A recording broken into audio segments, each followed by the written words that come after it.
वंशागति के आणविक आधार। पिछले अध्याय में आपने वंशागति प्रतिरूपों के आनुवंशिक आधार के बारे में पढ़ा। मेंडल के नियमों के प्रतिपादन तक वे कारक जो वंशागति के प्रतिरूप को नियंत्रित करते हैं उनके बारे में कोई जानकारी नहीं थी। 100 वर्ष बाद अनुमानित आनुवंशिक पदार्थ का पता चला पाया। अधिकतर जीवों में यह आनुवंशिक पदार्थ डीएनए डीऑक्सीराइबो न्यूक्लिक अम्ल था। कक्षा 11 में आप पढ़ चुके हैं कि न्यूक्लिक अम्ल न्यूक्लियोटाइड का बहुलक है। सजीवों में 2 प्रकार के न्यूक्लिक अम्ल मिलते हैं, डीऑक्सीराइबो न्यूक्लिक अम्ल डीएनए व राइबो न्यूक्लिक अम्ल आरएनए। अधिकतर जीवों में आनुवंशिक पदार्थ डीएनए होता है। कुछ विषाणुओं में आरएनए आनुवंशिक पदार्थ के रूप में मिलता है, लेकिन यह अधिकतर वाहक के रूप में कार्य करता है। आरएनए के अन्य और भी अतिरिक्त कार्य हैं। यह अनुकूलन, संरचनात्मक व कुछ स्थितियों में उत्प्रेरक अणु का कार्य करता है। न्यूक्लियोटाइड्स की रचना व एकल इकाइयों से जुड़कर न्यूक्लिक अम्ल बहुलक बनाने के बारे में आप पहले ही कक्षा 11 में पढ़ चुके हैं। इस अध्याय में डीएनए की संरचना, इसकी प्रतिकृति, डीएनए से आरएनए के निर्माण की विधि, अनुलेखन, अनुवांशिक कूट कोड जो प्रोटीन्स में अमीनो अम्लों के क्रम को निर्धारित करते हैं, प्रोटीन संश्लेषण, स्थानांतरण प्रक्रियाओं व इनके नियंत्रण के प्रारंभिक आधार के बारे में पढ़ेंगे। पिछले दशक में मानव जीनोम में स्थित पूर्ण न्यूक्लियोटाइड्स क्रम के निर्धारण से जीनोमिक्स के नए महाकल्प को आरंभ हुआ। इस अध्याय के अंतिम खंड में मानव जीनोम अनुक्रम की आवश्यक पहलुओं एवं इसके परिणामों के बारे में वर्णन किया जाएगा।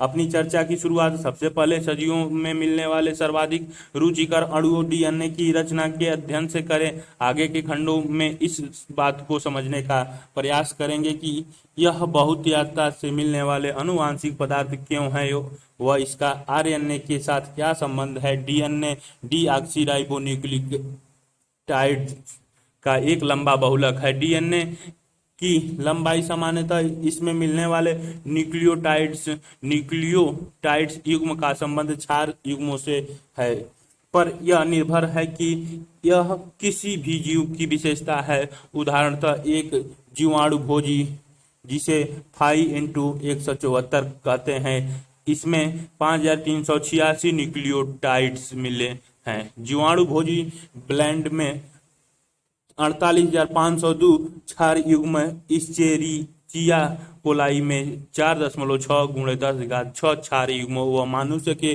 अगुणित डीएनए में 3.3 × 10⁹ क्षार युग्म है। अब इसे लंबे बहुलक की संरचना का वर्णन करेंगे। पॉलीन्यूक्लियोटाइड श्रृंखला की रचना। पॉलीन्यूक्लियोटाइड श्रृंखला डीएनए या आरएनए की रासायनिक संक्षेप में निम्न है। न्यूक्लियोटाइड के 3 घटक होते हैं, नाइट्रोजनी क्षार, पेंटोस शर्करा, आरएनए के मामले में रिबोस तथा डीएनए में डीऑक्सीरिबोस और एक फॉस्फेट ग्रुप। नाइट्रोजनी क्षार 2 प्रकार के होते हैं, प्यूरिन एडेनिन व ग्वानिन व पायरिमिडीन। साइटोसिन, यूरेसिल व थाइमिन। साइटोसिन डीएनए व आरएनए दोनों में मिलता है, जबकि थाइमिन डीएनए में मिलता है। थाइमिन के स्थान पर यूरेसिल आरएनए से मिलता है। नाइट्रोजनी क्षार नाइट्रोजन ग्लाइकोसिडिक बंध द्वारा पेंटोस शर्करा 1C हाइड्रोक्सिल OH से जुड़कर न्यूक्लियोसाइड बनाता है, जैसे एडिनोसिन या डीऑक्सी एडिनोसिन, गुआनोसिन या डीऑक्सीगुआनोलिन, साइटिडीन या डीऑक्सीसाइटिडीन व यूरिडीन या डीऑक्सीथाइमिडीन। जब फास्फेट समूह फास्फोएस्टर बंध द्वारा न्यूक्लियोसाइड के 5C के हाइड्रोक्सिल समूह से जुड़ जाता है, तब संबंधित न्यूक्लियोटाइड्स डीऑक्सी न्यूक्लियोटाइड्स उपस्थित शर्करा के प्रकार पर निर्भर है का निर्माण होता है। 2 न्यूक्लियोटाइड्स 3 से 5 फास्फोडाइस्टर बंध द्वारा जुड़कर डाई न्यूक्लियोटाइड्स का निर्माण करता है। इस तरह से कई न्यूक्लियोटाइड्स जुड़कर एक पॉलीन्यूक्लियोटाइड श्रृंखला का निर्माण करते हैं। इस तरह से निर्मित बहुलक के राइबोस शर्करा के 5 किनारे पर स्वतंत्र फास्फेट समूह मिलता है, जिसे पॉलीन्यूक्लियोटाइड श्रृंखला का 5 किनारा कहते हैं। ठीक इसी तरह से बहुलक के दूसरे किनारे पर शर्करा मुक्त 3 हाइड्रॉक्सिल समूह से जुड़ा होता है। पॉलीन्यूक्लियोटाइड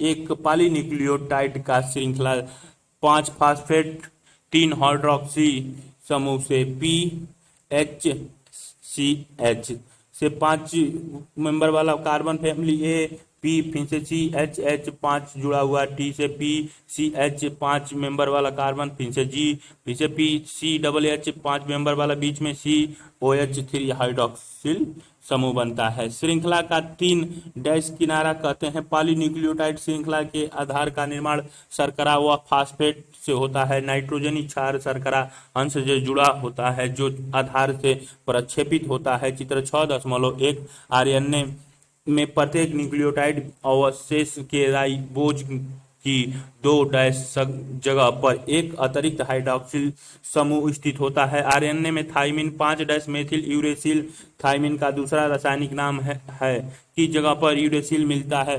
फ्रेडरिच मेस्चर ने 1869 में केंद्रक में मिलने वाले अम्लीय पदार्थ डीएनए की खोज की थी। उसने इसका नाम न्यूक्लियन दिया। ऐसे लंबे संपूर्ण बहुलक को तकनीकी कमियों के कारण विलगित करना कठिन था। इसी कारण से बहुत लंबे समय तक डीएनए की संरचना के बारे में स्पष्ट जानकारी नहीं थी।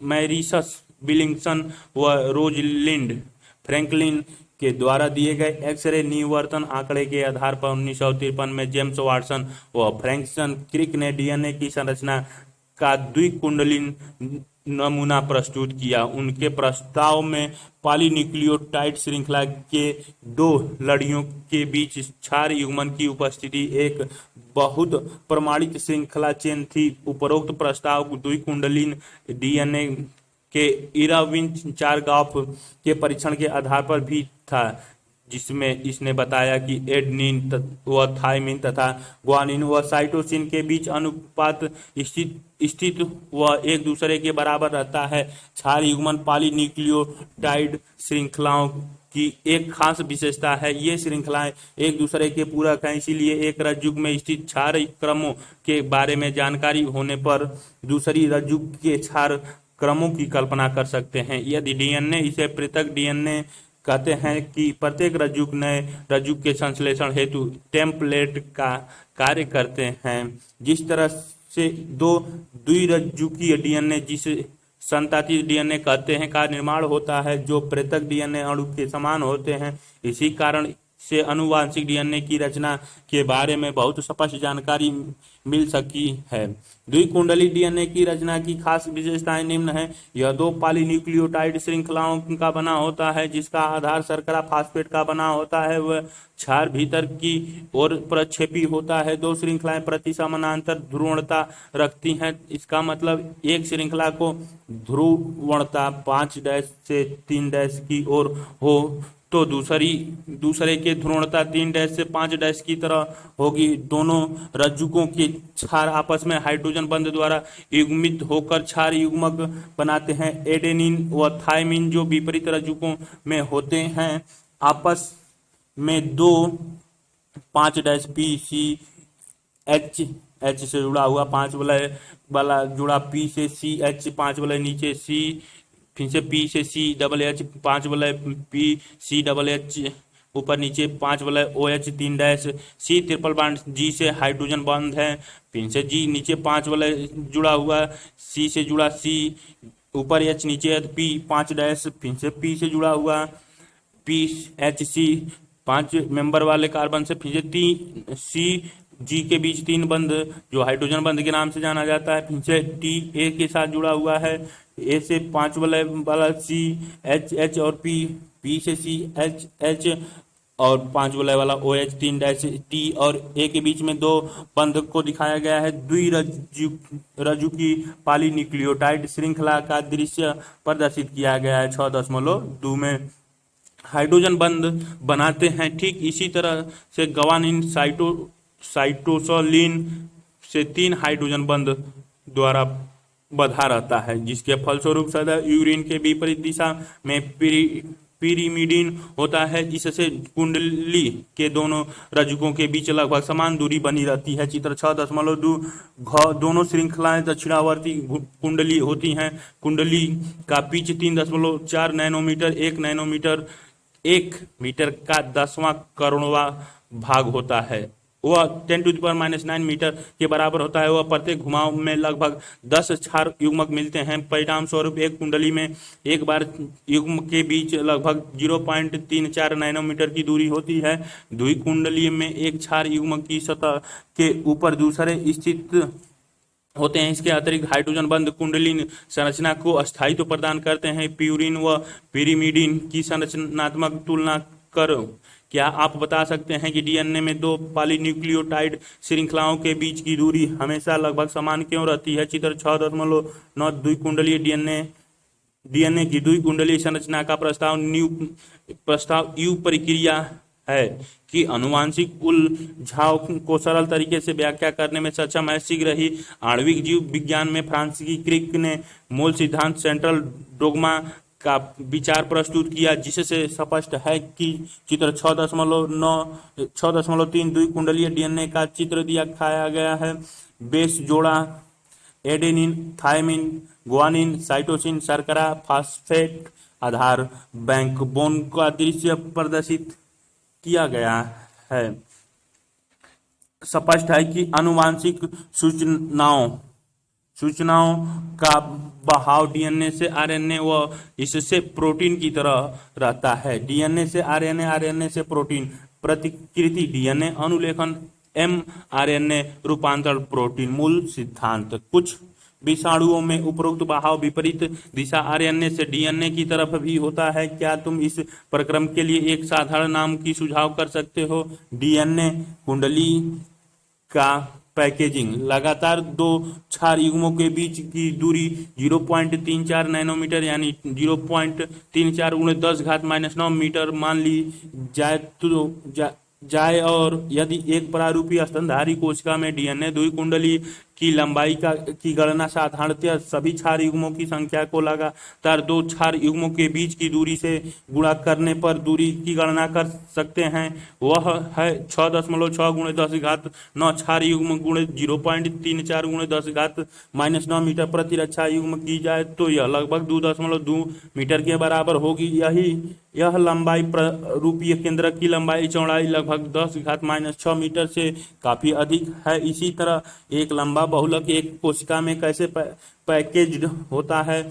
यदि ई कोलाई डीएनए की लंबाई 1.36 मिलीमीटर है तो क्या आप ई कोलाई में क्षार युग्मों की संख्या की गणना कर सकते हैं? और समी केंद्रिकी जैसे ई कोलाई जिसमें स्पष्ट केंद्रक नहीं मिलता है, इसके बावजूद भी डीएनए पूरी कोशिका में नहीं फैला होता है। डीएनए ऋणात्मक आवेशित कुछ प्रोटीन्स धनात्मक आवेशित से बढ़कर एक जगह पर स्थित होते हैं, जिसे केंद्राभ न्यूक्लियाइड कहते हैं। न्यूक्लियाइड में डीएनए बड़े लूप में व्यवस्थित होता है जो प्रोटीन से जुड़े होते हैं। सममी केंद्रिकीय सुकेंद्रकीय में यह संरचना और काफी जटिल होती है। धनात्मक आवेशी क्षारीय प्रोटीन का समूह होता है जिसे हिस्टोटोन्स कहते हैं। इस प्रोटीन्स का आवेशित पार्श्व श्रृंखलाओं में स्थित एमिनो अम्ल की बहुलता पर निर्भर करता है।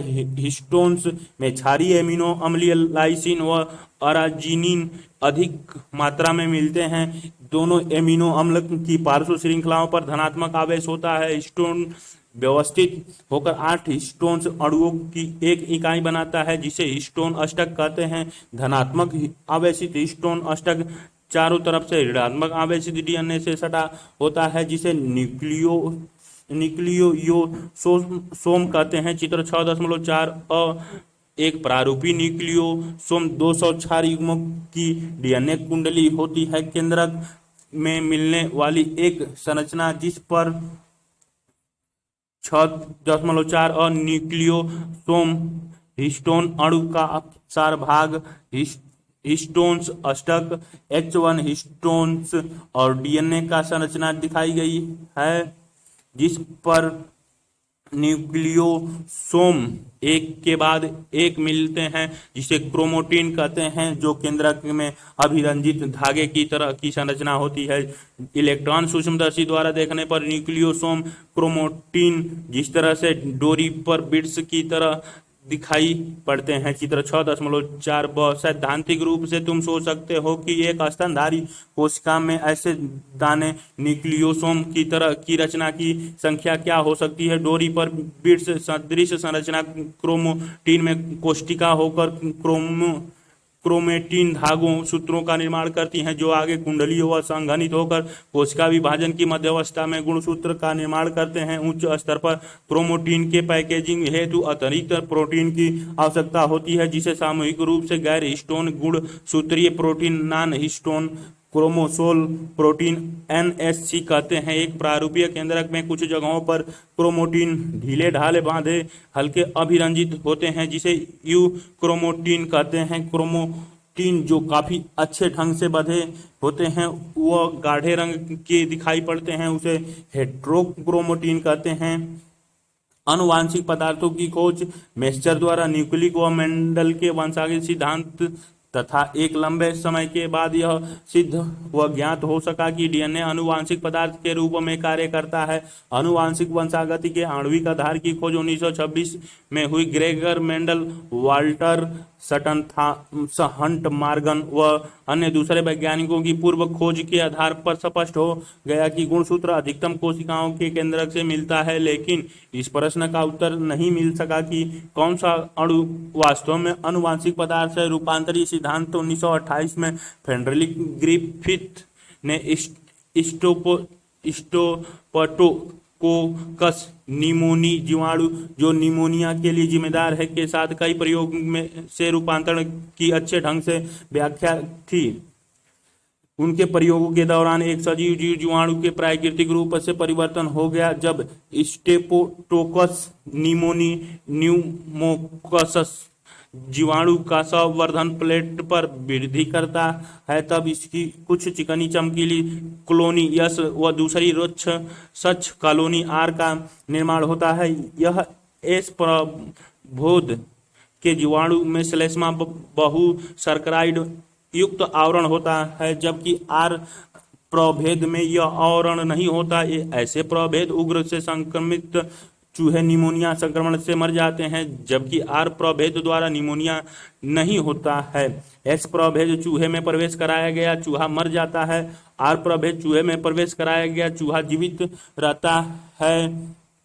चित्र 6.4 BEM दृश्य डोरी पर बिट्स का बंधना दिखाया गया है। ये डोरी या डोरी पर बिट्स बंधी हैं। ग्रिफिथ ने जीवाणुओं को गर्म करने पर उन्हें मृत पाया। उसने पाया कि गर्म करने पर मृत एस प्रभेद जीवाणु को चूहे में प्रवेश कराने से उसकी मृत्यु नहीं हो पाई, लेकिन जब उसमें गर्म करने से मृत एस व सजीव आर जीवाणुओं के मिश्रण को चूहे में प्रवेश कराया, तब चूहे की मृत्यु हो गई। इस मृत चूहे से उसने सजीव एस जीवाणुओं को विलगित किया। एस प्रभेद ताप से मृत चूहे में स्थानांतरित चूहा जीवित रहा। एस प्रभेद ताप से मृत प्लस आर प्रभेद सजीव चूहे में स्थानांतरित चूहा मर जाता है। ग्रिफिथ ने बताया कि आर प्रभेद जीवाणु ताप मृत एस प्रभेद जीवाणु द्वारा रूपांतरित किए गए हैं। यह रूपांतरित कारक ताप मृत एस प्रभेद से आर पार में स्थानांतरित होने से इसमें चिकनी बहु सर्कराइड आवरण का निर्माण होता है, जिससे यह उग्र रूप में परिवर्तन हो जाता है। यह निश्चित ही आनुवांशिक पदार्थ के हस्तांतरण के कारण हो पाता है। इस प्रयोग से आनुवांशिक पदार्थ के जीव रासायनिक प्रकृति के बारे में नहीं बताया जा सकता है। रूपांतरित सिद्धांत के जीव रासायनिक लक्षण ओसवाल्ड एबेरी कोलिन मैकिलियोड व मैकलिन मैककार्टी 1933 से 44 के कार्य के पहले ऐसा समझा जाता था कि आनुवांशिक पदार्थ प्रोटीन है। ग्रिफिथ के सभी प्रयोगों के आधार पर रूपांतरित सिद्धांत की जीव रासायनिक प्रकृति के बारे में पता चला।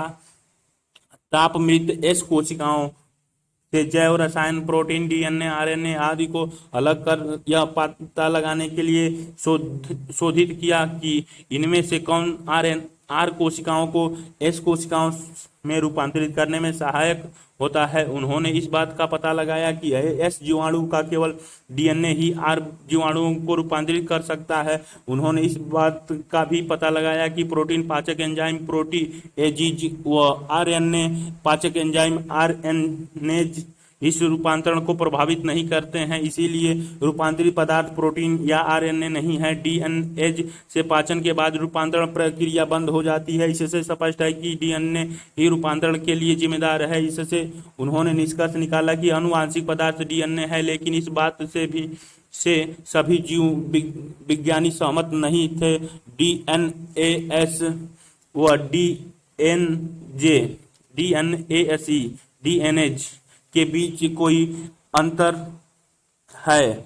आनुवांशिक पदार्थ डीएनए है। डीएनए आनुवांशिक पदार्थ है, इसके बारे में सुस्पष्ट प्रमाण अल्फ्रेड हर्श व मार्स चेस 1952 के प्रयोग से प्राप्त हुआ। उन्होंने उन विषाणुओं पर कार्य किया जो विषाणुओं को संक्रमित करते हैं, जिसे जीवाणु भोजी कहते हैं। जीवाणु भोजी जीवाणु से चिपकते हैं, अपने आनुवांशिक पदार्थ को जीवाणु कोशिका में भेजते हैं। जीवाणु कोशिका विषाणु के आनुवांशिक पदार्थ को अपना समझने लगते हैं, जिसे आगे चलकर अधिक विषाणुओं का निर्माण होता है।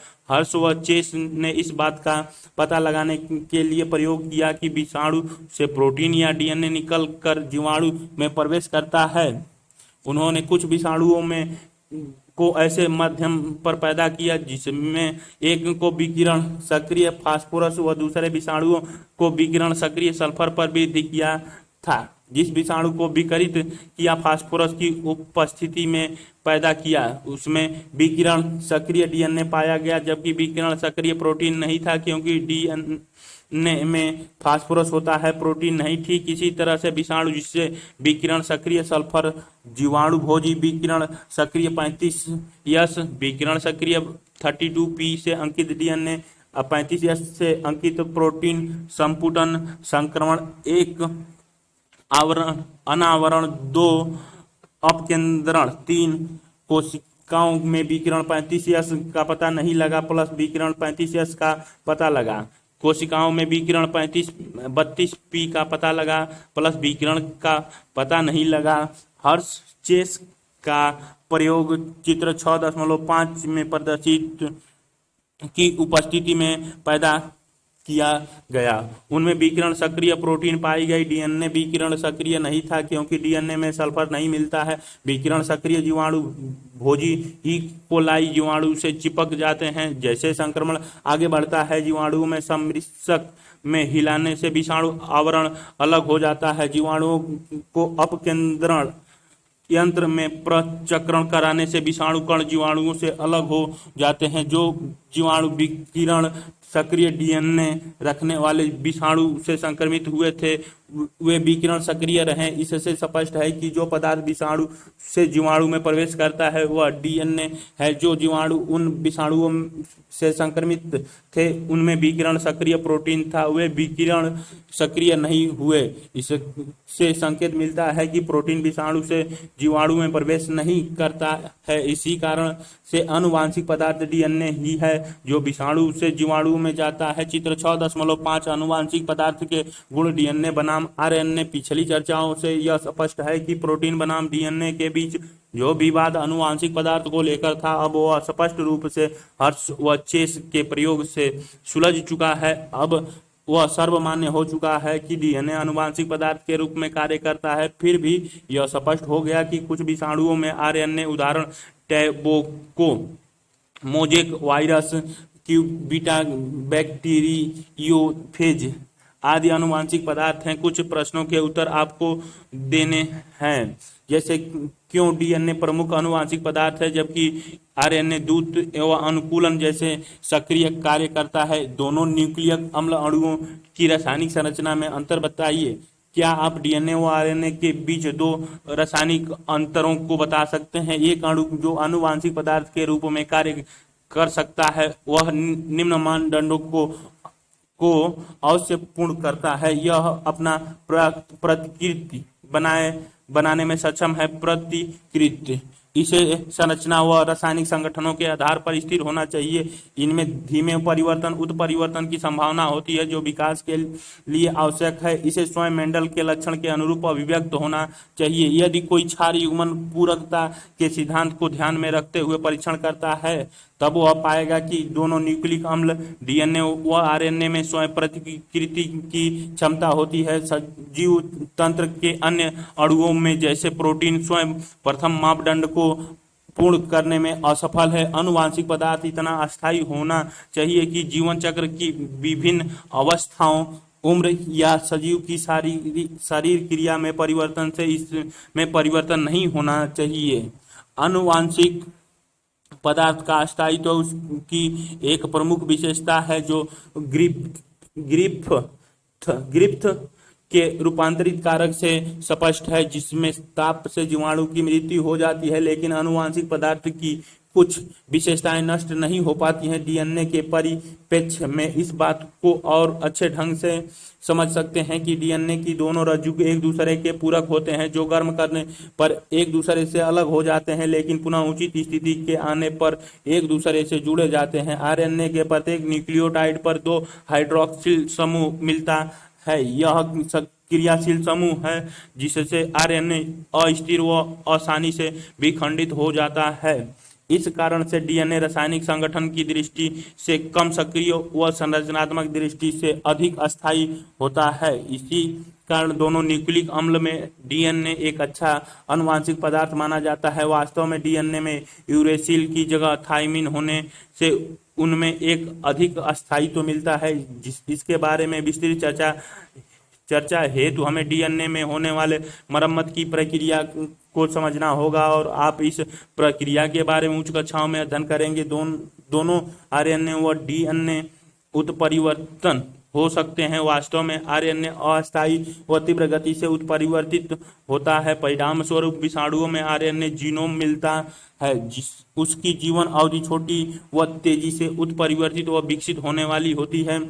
आरएनए प्रोटीन संश्लेषण के लिए सीधे कूट लेखन करते हैं, इसीलिए वे आसानी से लक्षण व्यक्त करते हैं। डीएनए प्रोटीन संश्लेषण के लिए आरएनए पर निर्भर है। प्रोटीन संश्लेषण की सारी व्यवस्थाएं आरएनए से विकसित हुई हैं। उपरोक्त चर्चाओं से स्पष्ट है कि दोनों डीएनए व आरएनए आनुवांशिक पदार्थ के रूप में कार्य करते हैं। डीएनए के अधिक अस्थायी होने से वह आनुवांशिक सूचनाओं के संचय हेतु सबसे उपयोगी है। आनुवांशिक सूचनाओं के स्थानांतरण हेतु आरएनए उपयुक्त है। आरएनए संसार पूर्ववर्ती चर्चाओं से तत्काल एक प्रश्न उठता है कि प्रथम आनुवांशिक पदार्थ कौन सा है। इस अध्याय में रासायनिक विकास के बारे में विस्तृत रूप से वर्णन किया जाएगा, लेकिन संक्षेप में कुछ तथ्यों व बिंदुओं को हम अवश्य उजागर करेंगे। आरएनए पहला आनुवांशिक पदार्थ था जब बहुत पर्याप्त प्रमाण है कि जीवन के आवश्यक प्रक्रमों जैसे उपापचयी, स्थानांतरण, संबंधन आदि का विकास आरएनए से हुआ। आरएनए आनुवांशिक पदार्थ के साथ एक उत्प्रेरक जैविक तंत्र में कुछ ऐसी महत्वपूर्ण जैव रासायनिक अभिक्रियाएं हैं जो आरएनए उत्प्रेरक द्वारा उत्प्रेरित की जाती हैं। प्रोटीन एंजाइम का इसमें कोई योगदान नहीं है। आरएनए उत्प्रेरक के रूप में क्रियाशील लेकिन अस्थायी है। इसी कारण से आरएनए के रासायनिक रूपांतरण से डीएनए का विकास हुआ, जिससे यह अधिक अस्थायी है। डीएनए के द्विरज्जुकों व पूरक रज्जुकों के कारण तथा इनमें मरम्मत प्रक्रियाओं के विकास से अपने में होने वाली परिवर्तनों के प्रतिरोध है। प्रतिकृति डीएनए के द्विकुंडलीय संरचना की प्रतिवादन के साथ ही वाटसन व क्रिक ने तत्काल डीएनए की प्रतिकृति की योजना प्रस्तुत की। यदि उनके मूल कथनों को उद्धृत किया जाए तो वह इस प्रकार है। विशिष्ट युग्मन की जानकारी के बाद आनुवांशिक पदार्थ के नए रूप के निर्माण की प्रक्रियाओं के बारे में तत्काल प्रतिपादन करने से बचा नहीं जा सकता था।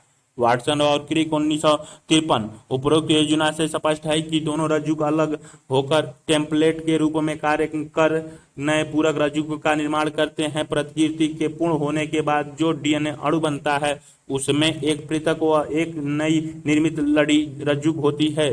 डीएनए प्रतिकृति की एक योजना अर्धरक्षी सेमी कंजर्वेटिव कहलाती है। चित्र 6.6 डीएनए के अर्ध संरचित प्रतिकृतियन का वाटसन क्रिक प्रतिरूप दिया गया है। CG80 80 CG80 CG80 CG80 CG80 TACG 5-3 GC जी के बाद GC TA TA 80 80 CG CG 80 80 GC GC TA TA GC GC। प्रायोगिक प्रमाण।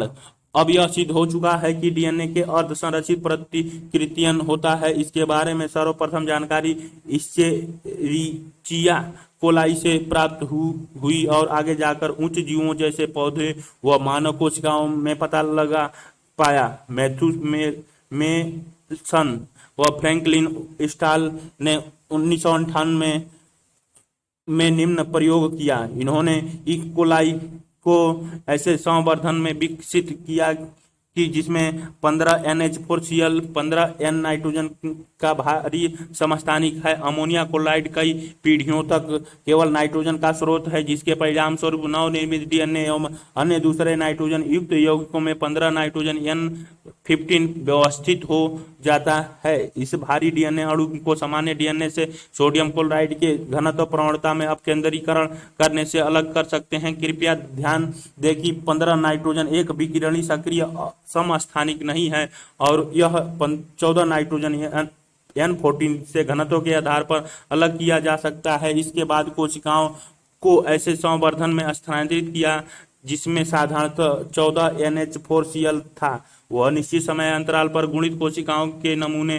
को लेने पर व इसके डीएनए निष्कर्षण करने पर पाया कि यह हमेशा द्विरज्जु कुंडलियों के रूप में मिलता है। डीएनए के घनत्व के बारे में जानकारी प्राप्त करने हेतु विभिन्न नमूनों को स्वतंत्र रूप से CGM CSGL ग्रेडिएंट की प्रवणता पर अलग किया गया।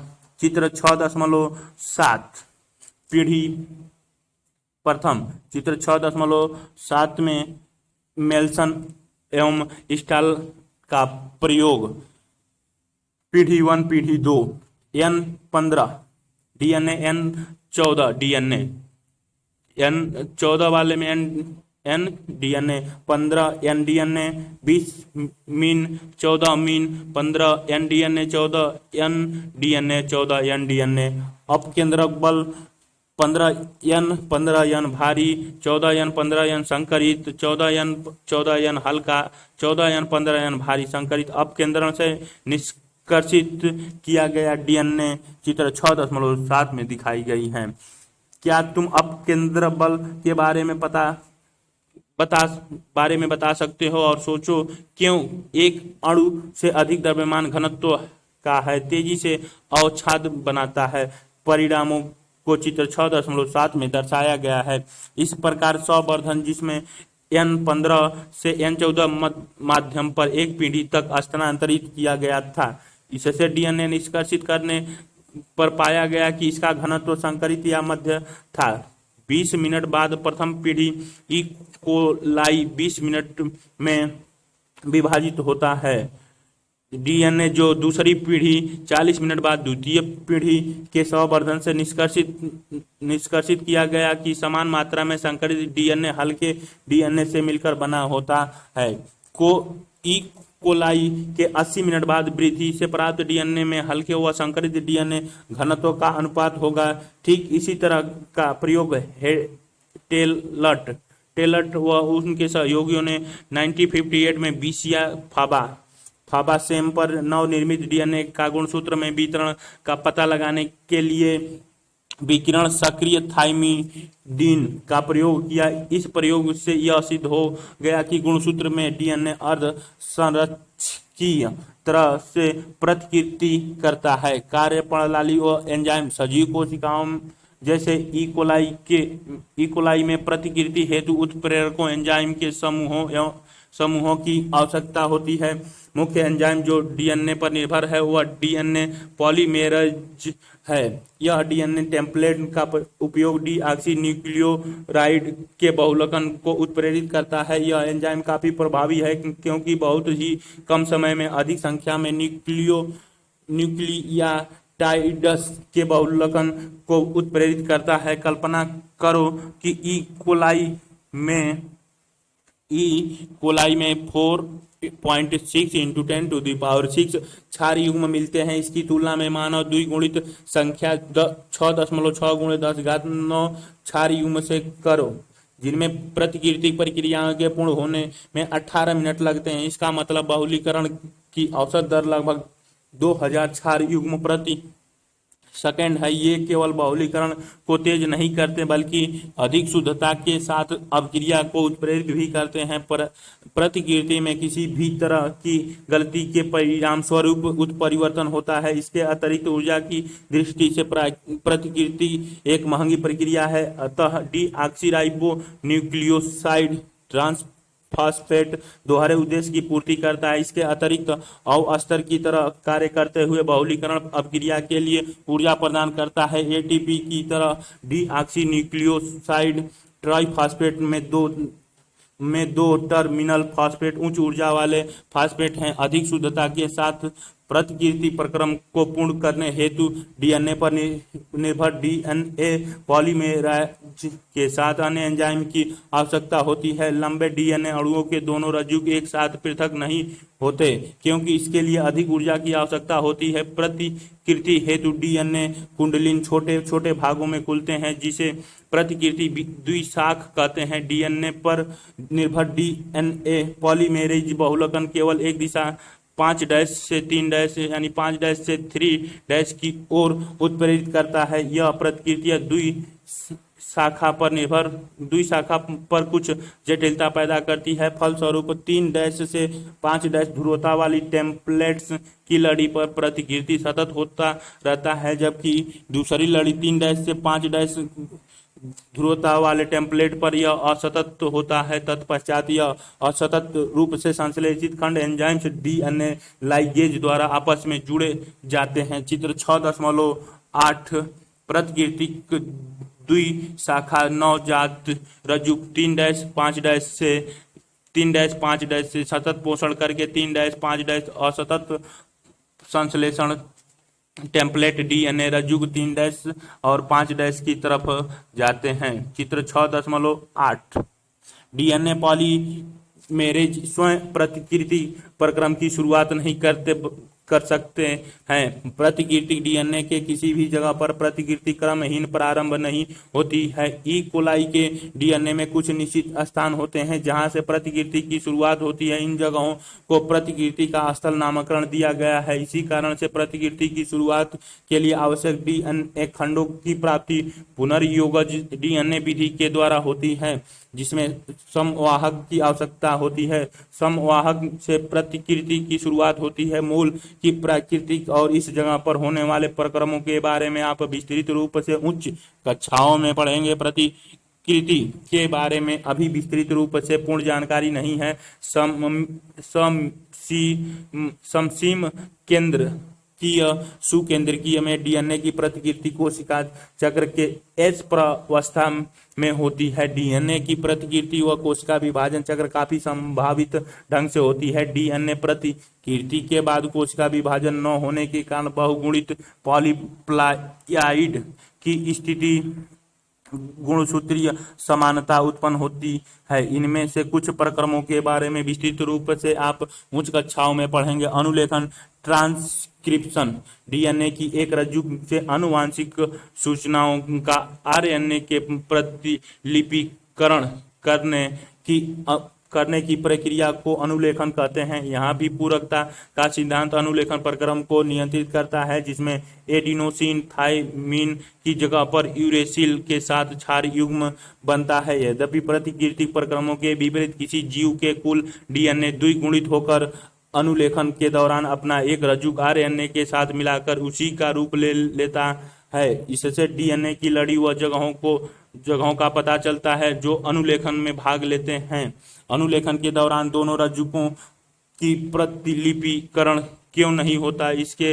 इसका साधारण सा उत्तर है, प्रथम दोनों रज्जुक टेम्पलेट्स के रूप में कार्य करते हैं, तब उनमें विभिन्न अनुक्रमों वाले आरएनए अणुओं का अनुलेखन होता है। याद रखो, पूरकता का मतलब समानता नहीं है। यदि प्रोटीन का कूट लेखन करते हैं तब प्रोटीन में मिलने वाले अमीनो अम्लों का अनुक्रम भिन्न होता है। यदि इसी डीएनए का एक भाग दो भिन्न प्रोटीन का कूट लेखन करता है तब आनुवांशिक सूचनाएं हस्तांतरण तंत्र द्वारा जटिलता उत्पन्न करती है। दूसरा, साथ साथ दो आरएनए अणुओं जो एक दूसरे के पूरक हैं, इनके निर्माण से द्विरज्जुक आरएनए का निर्माण होगा।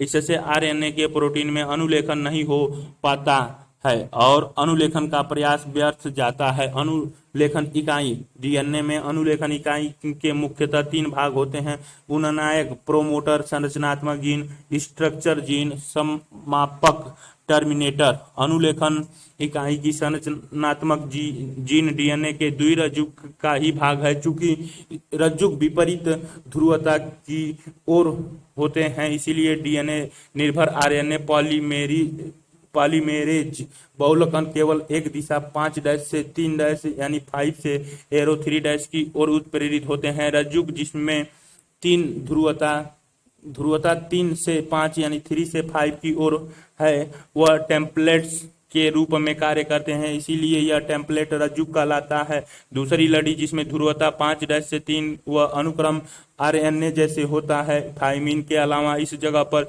यूरेसिल होता है, अनुलेखन के दौरान स्थानांतरित हो जाता है। यह रज्जुक जो किसी भी चीज के लिए कूट लेखन नहीं करता, कूट लेखन रज्जुक कहलाता है। सभी उपरयुक्त बिंदु जो अनुलेखन इकाई के भाग हैं, कूट लेखन रज्जुक से बने होते हैं। उन बिंदुओं की व्याख्या के लिए अनुलेखन इकाई के प्रकल्पित अनुक्रमों को नीचे दिखाया गया है। 3ATGC ATG CATG CATG CATG CATG CATG 5 template रज्जुक हैं। 5' वाले में TACG TACG TACG TACG TACG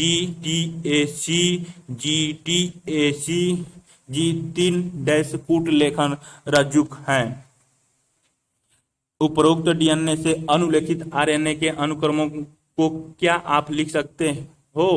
अनुनायक व समापक तथा किनारे पर स्थित संरचनात्मक जीन अनुलेखन इकाई बनाते हैं।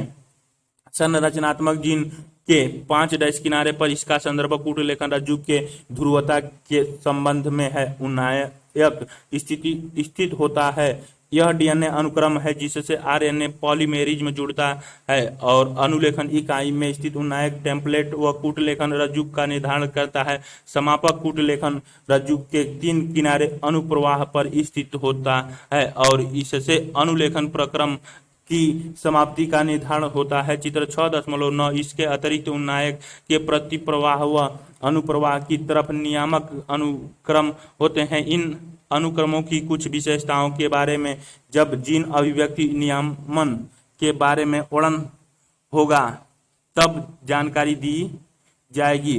अनुलेखन आरंभ स्थान उन्नयन 3-5 संरचनात्मक जीन टेम्पलेट रज्जुक समापन 5-3 कोडिंग रज्जु अनुलेखन एकल की आरेखीय संरचना अनुलेखन इकाई व जीन वंशागति की क्रियात्मक इकाई है। इसमें कोई संदेह नहीं है कि जीन डीएनए पर स्थित होते हैं। जीन को डीएनए अनुक्रम के शब्दों में साहित्यिक रूप से परिभाषित करना कठिन है। tRNA अथवा rRNA अणु डीएनए अनुक्रम स्थानांतरण के लिए कार्य करते हैं। उनमें भी जीन परिभाषित होता है। परिभाषा के अनुसार समपार्सिट्रॉन डीएनए का वह खंड है जो पॉलीपेप्टाइड का कूट लेखन करता है। अनुलेखन इकाई में संरचनात्मक जीन मोनोसिट्रनिक अधिकतर सुकेंद्रित में या पॉलीसिट्रनिक अधिकतर जीवाणु में या असीम केंद्रीय में हो सकता है। सुकेंद्रिक में मोनोसिट्रॉनिक संरचनात्मक जीन मिलता है जिसमें अंतरापित कूट लेखन अनुक्रम पाए जाते हैं। सुकेंद्रीय में जीन विखंडित होते हैं। कूट लेखन अनुक्रम या अभिव्यक्त अनुक्रम को व्यक्तिव एक्सॉन कहते हैं। व्यक्तिक वे अनुक्रम हैं जो परिपक्व या संसाधित आरएनए में मिलते हैं। व्यक्तिक अव्यक्तिक इंट्रॉन द्वारा अंतरोपित होते हैं। व्यक्तिक या मध्यवर्ती अनुक्रम परिपक्व या संसाधित आरएनए में नहीं मिलते हैं। डीएनए खंड के अर्थ में अंतरिपित जीन व्यवस्था जीन की परिभाषा को जटिल बना देती है। लक्षण की वंशागति संरचनात्मक जीन के उन्नयन और नियामक अनुक्रमों द्वारा प्रभावित होते हैं। चूंकि कभी कभी नियामक अनुक्रम अस्पष्ट रूप से नियामक जीन कहलाते हैं, इसके बावजूद ये अनुक्रम किसी आरएनए या प्रोटीन का कूट लेखन नहीं करते हैं। आरएनए के प्रकार व अनुलेखन के प्रक्रम। जीवाणुओं में मुख्यतः 3 प्रकार के आरएनए होते हैं: दूत आरएनए, आरएनए, मैसेंजर आरएनए, अंतरण आरएनए, टीआरएनए, ट्रांसफर आरएनए व राइबोसोमल आरएनए। आरएनए ये सभी 3 आरएनए कोशिका में प्रोटीन संश्लेषण के लिए आवश्यक है। एमआरएनए टेम्पलेट्स प्रदान करता है। टीआरएनए अमीनो अम्ल के लाने व आनुवांशिक कूट को पढ़ने का काम व आरआरएनए स्थानांतरण के दौरान संरचनात्मक व उत्प्रेरक की भूमिका निभाता है। जीवाणुओं में डीएनए पर निर्भर केवल एक आरएनए पॉलीमेरेज होता है जो सभी प्रकार के आरएनए के अनुलेखन को उत्प्रेरित करता है। आरएनए पॉलीमेरेज उन्नायक से जुड़कर अनुलेखन की शुरुआत प्रारंभन करते हैं। यह ट्राइफॉस्फेट की क्रियाधार के रूप में प्रयोग कर पूरकता के नियम का अनुपालन करते हुए टेम्पलेट में बहुलकित हो जाता है। यह कुंडली को आगे खुलने व उसकी दीर्घीकरण में सहायता करता है। केवल छोटी लंबाई वाला आरएनए एंजाइम से जुड़ता है और जब आरएनए पॉलीमेरेज में समापन किनारे पर पहुंच जाता है तब वह नवनिर्मित आरएनए व आरएनए पॉलीमेरेज में अलग हो जाते हैं। इसके परिणाम स्वरूप अनुलेखन का समापन हो जाता है। यह एक जिज्ञासापूर्ण प्रश्न है कि आरएनए पॉलीमेरेज में किस तरह से उन 3 चरणों प्रारंभन, दीर्घीकरण व समापन को उत्प्रेरित करता है। केवल आरएनए पॉलीमेरेज में ही दीर्घीकरण प्रक्रिया को उत्प्रेरित करने में सक्षम है। यह अस्थायी रूप से प्रारंभन कारक व समापन कारक से जुड़ जाता है। अनुलेखन की शुरुआत पॉलीमेरेज के साथ जुड़ने से उसकी विशिष्टता में परिवर्तन के साथ होती है, जिससे या तो प्रारंभन या समापन होता है। चित्र 6.10 3 ऊपर वाले 5 नीचे वाले डीएनए सिग्मा फैक्टर सिग्मा उन्नयनक आरएनए पॉलीमेरेज में प्रारंभन 3 और 5 ऊपर वाले 3 नीचे आर समापन आरएनए सिग्मा दीर्घीकरण 3 ऊपर 5 नीचे 5 रो फैक्टर आरएनए पॉलीमेरेज में समापन। आरएनए बैक्टीरिया के अनुलेखन प्रक्रिया चित्र 6.10 में दिखाई गई। जीवाणुओं में सक्रिय दूत आरएनए का निर्माण के संसाधन की आवश्यकता नहीं होती है। वह अनुलेखन तथा स्थानांतरण एक गच्छ जीवाणु में कोशिका विलेय व केंद्रक में कोई अलगाव नहीं होता है। इसीलिए कई बार स्थानांतरण द्वारा आरएनए के पूर्ण रूप से अनुलेखित होने के पहले ही प्रारंभ हो जाता है। फलस्वरूप अनुलेखन व स्थानांतरण जीवाणुओं में साथ साथ संपन्न हो जाता है। सुकेंद्रिकीय में 2 अतिरिक्त जटिलताएं हैं। केंद्रक अंगकों में मिलने वाले पॉलीमेरेज के अतिरिक्त में कम से कम 3 प्रकार के आरएनए पॉलीमेरेज में मिलते हैं। इनमें कार्यों का स्पष्ट विभाजन है। आरएनए पॉलीमेरेज में एक ribosomal RNA NA 28S 18S व 5.8S को अनुलेखित करता है, जबकि आरएनए पॉलीमेरेज में थर्ड अंतरण RNA T RNA 5S RNA, 5SR RNA व SNRNA छोटा केंद्रीय आरएनए के अनुलेखन के लिए जिम्मेदार है। आरएनए पॉलीमेरेज में दूध आरएनए यानी mRNA के पूर्ववर्तीय रूप विषमंगीय केंद्रीय आरएनए hnRNA का अनुलेखन करते हैं। दूसरी जटिलता यह है कि प्रारंभिक अनुलेखन में वक्तव्य व अव्यक्तेक दोनों मिलते हैं और वह असक्रिय होते हैं। चूंकि यह एक प्रक्रम से गुजरता है जिसे संबंधन स्पाइलासिंग कहते हैं, जिसमें अव्यक्तक अलग हो जाता है वह व्यक्तिक एक निश्चित क्रम में आपस में जुड़ जाते हैं। hnRNA दो अतिरिक्त प्रक्रियाओं आच्छादन व पुच्छन से होकर गुजरता है। आच्छादन में एक साधारणतः न्यूक्लियोराइड मेथिल गुआनोसिन ट्राइफॉस्फेट hnRNA के 5' किनारे पर जुड़ता है। पुच्छन में एडेनिन समूह 200 से 300 स्वतंत्र 5' ऊपर 3' नीचे आच्छादन CAP cap 5' MG+P intron exon 5' MG+P RNA 3' mRNA 5' MG+P गोल बना पॉली एडिनाइलेशन 3' पॉली ए पुच्छ 5' MG+P से 3' समवाहक RNA mRNA या मैसेंजर RNA कहते हैं। सुकेंद्रीयों में अनुलेखन प्रक्रिया चित्र 6.11 में दिखाई गई है रूप से टेम्पलेट के 3' किनारे से जुड़ जाता है। पूर्णतः संसाधित hnRNA को अब दूध RNA यानी mRNA कहते हैं, जो स्थानांतरण हेतु केंद्रक में स्थानांतरण हो जाता है। चित्र 6.11 उपरोक्त जटिलताओं के महत्व को अब समझने की आवश्यकता है। अंतरापित जीन व्यवस्था संभवतः जीनोम के पूर्व को व्यक्त करता है।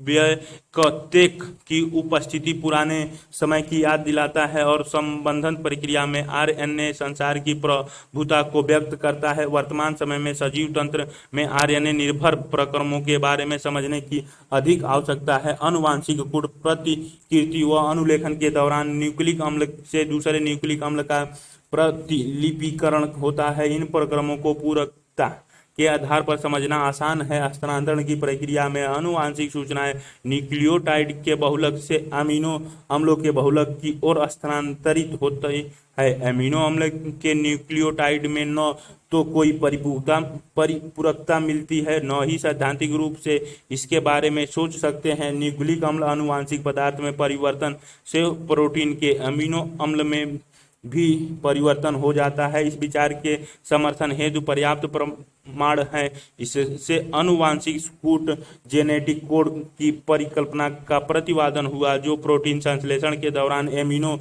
अम्ल के अनुक्रम को निर्धारित करते हैं। डीएनए की संरचना व अनुवांशिक पदार्थों के जैव रासायनिक प्रकृति का निर्धारण जितना उत्तेजनापूर्ण था, उससे ज्यादा अनुवांशिक कूट का अर्थ निकालना व प्रस्ताव करना चुनौतीपूर्ण था।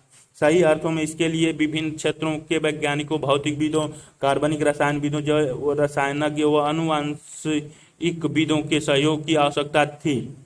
जॉर्ज गेमो एक भौतिकविद थे जिनका विचार था कि यदि क्षार केवल 4 हैं तो इन 20 अमीनो अम्ल का कूट लेखन किस रूप में होता है।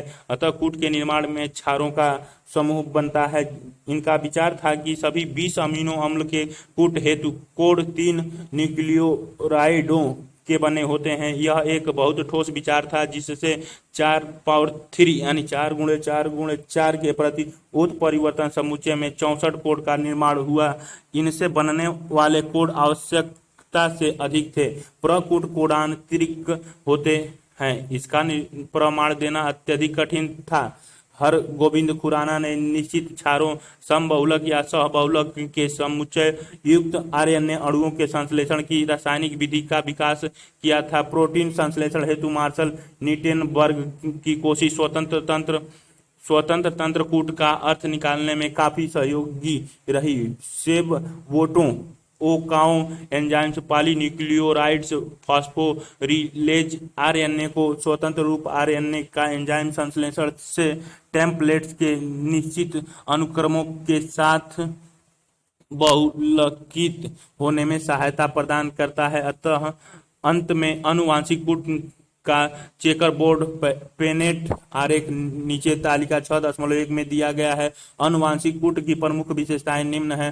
प्रकूट त्रिक होता है। 61 प्रकूट अमीनो अम्ल का कूट लेखन करते हैं, वह 3 प्रकूट का कूट लेखन नहीं करते हैं। इसी कारण से यह रोध प्रकूट के रूप में कार्य करता है। एक प्रकूट केवल एक अमीनो अम्ल का कूट लेखन करता है, इसी कारण से यह असंदिग्ध व विशिष्ट होता है। कुछ अमीनो अम्लों का कूट लेखन एक से अधिक प्रकूटों द्वारा होता है, इसी कारण से इन्हें अपहासित कूट कहते हैं। प्रकूट दूत आरएनए में लगातार पढ़े जाते हैं, ये बीच में रुके हुए नहीं होते हैं।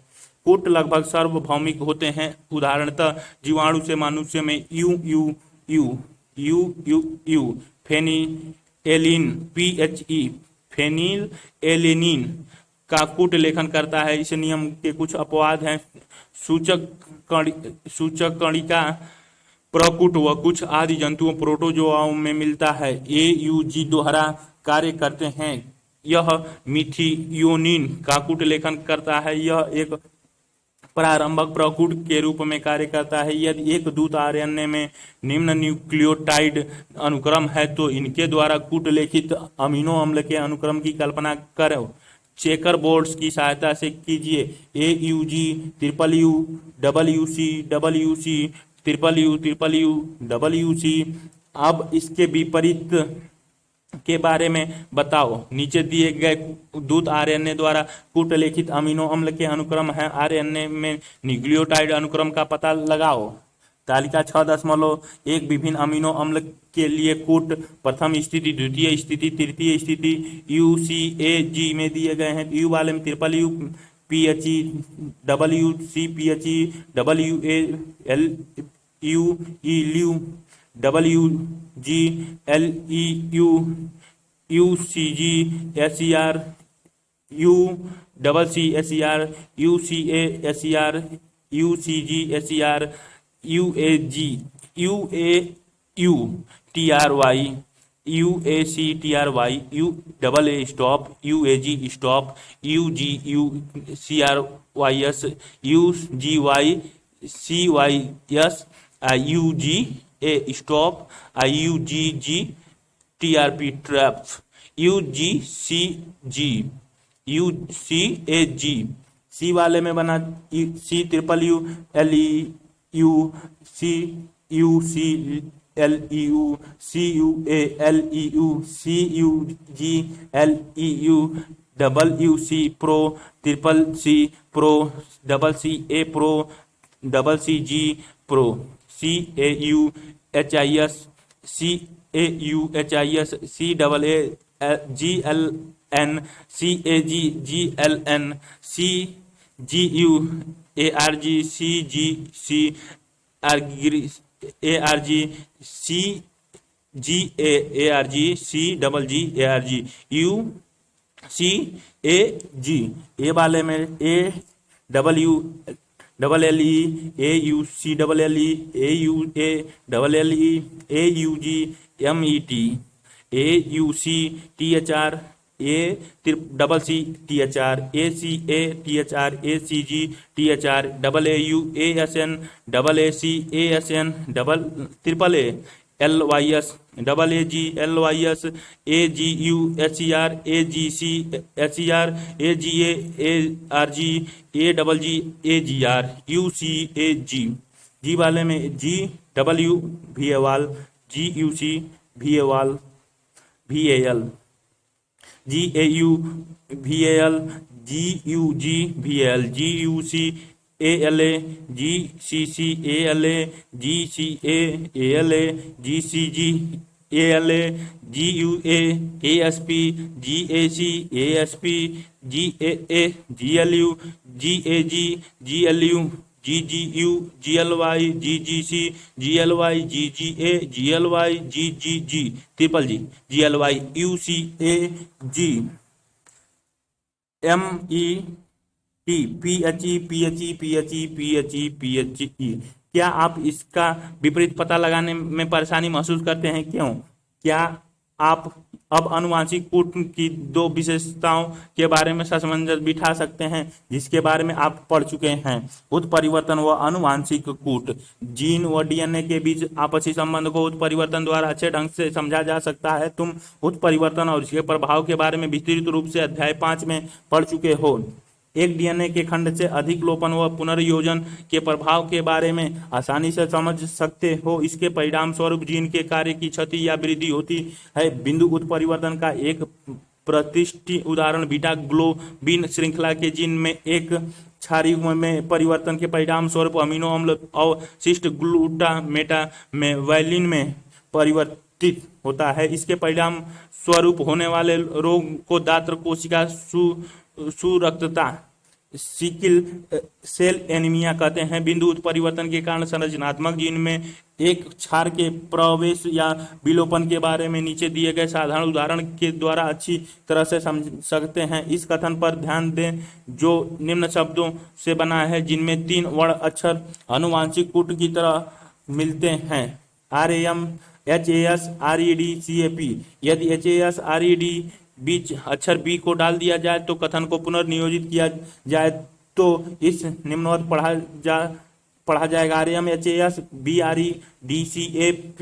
ठीक इसी तरह से उसी जगह पर अक्षर जो से B1, अब इसे निम्नवत पढ़ा जाएगा: RAM, HAS, BIRED, अब हम एक साथ 3 अक्षरों जैसे BIG को डाल तो कथन को निम्नवत पढ़ा जाएगा: RAM, HAS, BIG, RED, CAP। उपर्युक्त अभ्यास को RED अक्षरों को एक के बाद एक विलोपित कर दोहरा सकते हैं और यह त्रिक अक्षर का वाक्य निम्नवत बनेगा: RAM, HAS, EDCAP, RAM, HAS, DGAP, RAM, HAS, CAP। उपर्युक्त अभ्यास से निष्कर्ष बहुत स्पष्ट है। एक या दो क्षारों के निवेशन या विलोपन से निवेशन या विलोपन बिंदु के पढ़ने के प्राधार रीडिंग फ्रेम में परिवर्तन होता है। यद्यपि ऐसे परिवर्तन का उल्लेख वचन प्राधार निवेशन या विलोपन के रूप में किया जाता है। 3 या 3 अक्षरों के गुणित निवेशन अथवा विलोपन से एक अथवा अनेक कोड तदनुसार एक अथवा अनेक एमिनो अम्ल के वाचन प्राधार इस बिंदु के आगे अपरिवर्तित रहते हैं।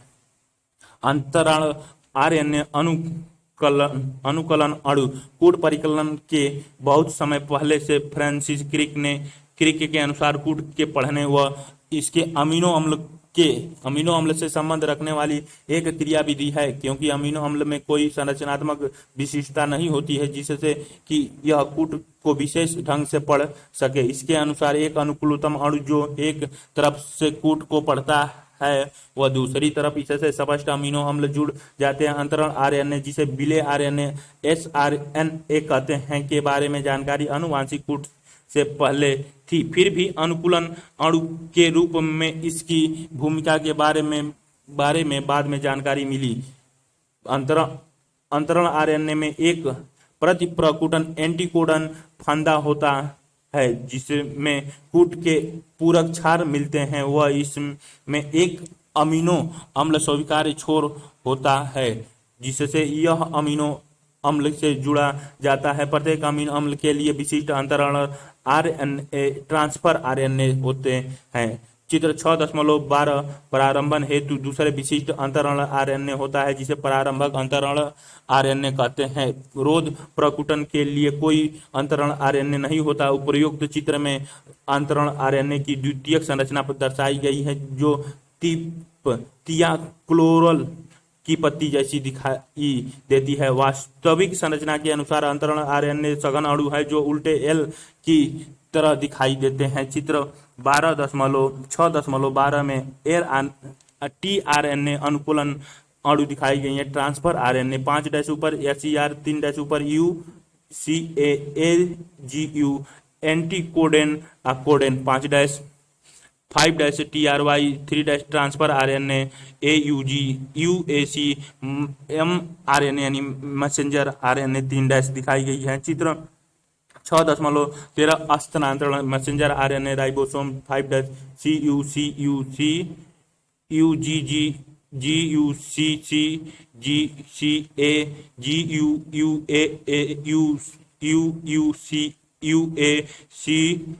3-CTG transfer RNA URNA transfer RNA में AGG वर्धक पॉलीपेप्टाइड श्रृंखला GLY LEU TRY SER LEU GLY SER ALA VAL transfer RNA में TTA ASN निकल गया बाहर से। चित्र में दिखाई गई हैं ट्रांस यानी स्थानांतरण रूपांतरण।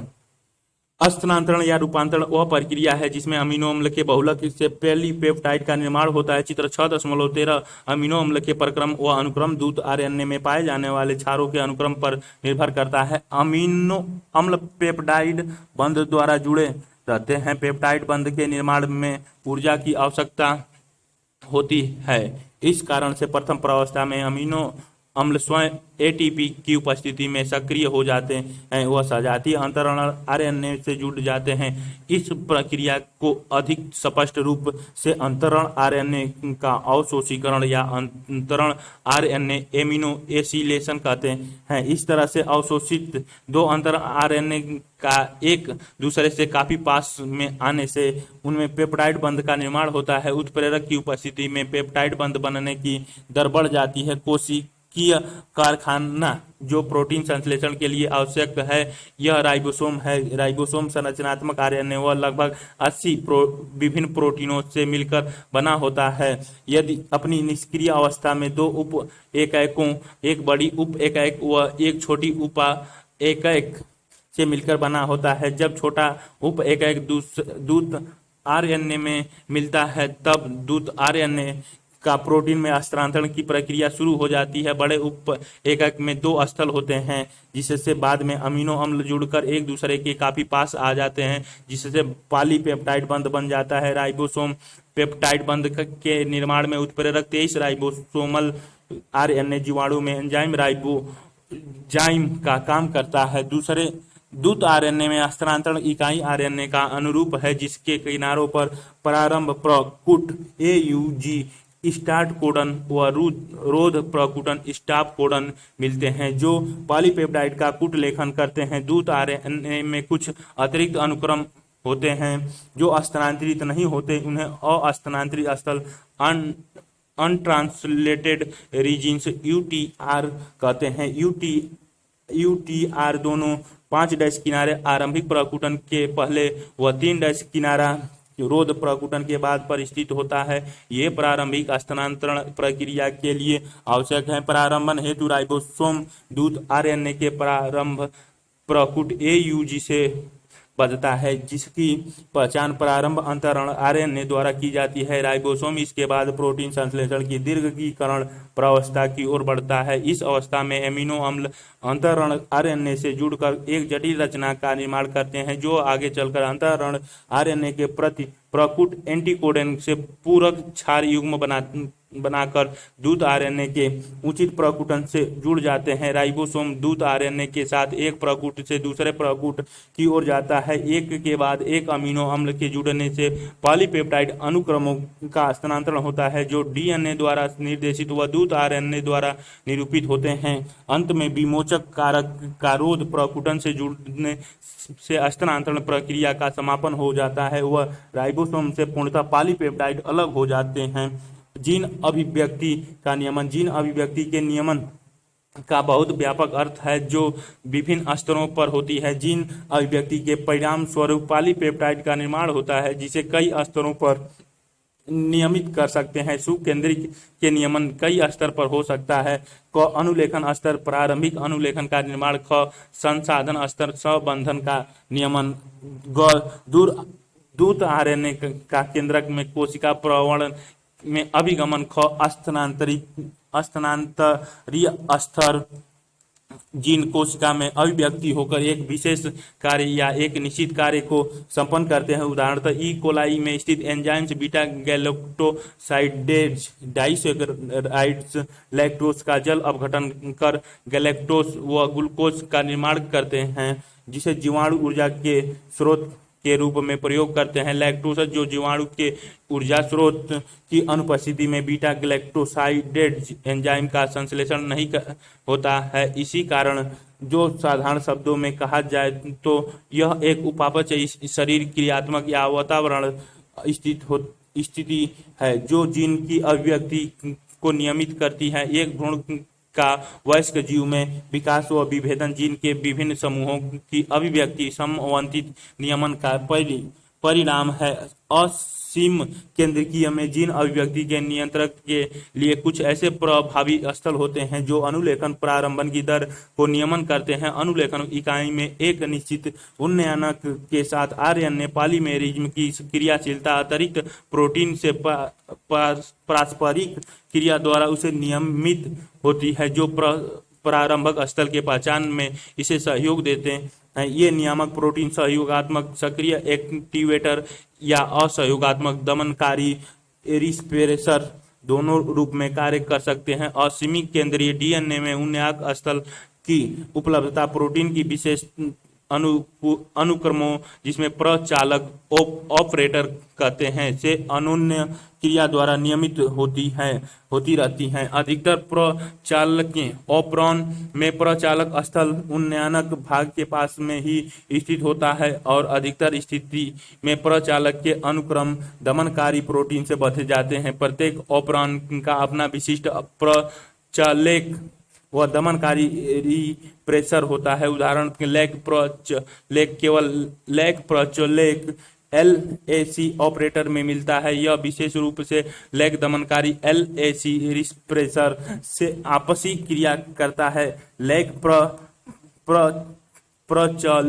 प्रचालक लोक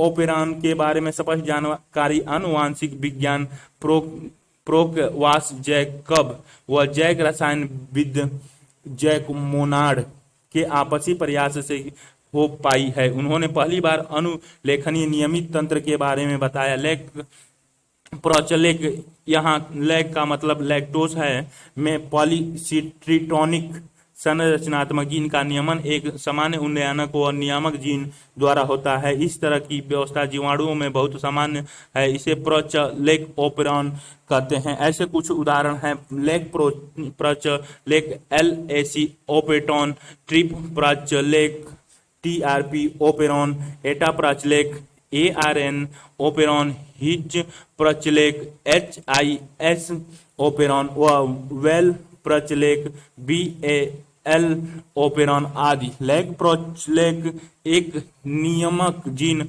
आई जीन, यहाँ आई का मतलब प्रेरक इंड्यूसर नहीं, बल्कि यह शब्द मंदक इनहैबिटर से किया गया है, और 3 संरचनात्मक जीन ZY व A से मिलकर बना होता है। आई जीन लैग प्रचालक के दमनकारी व कुटन लेखन करता है।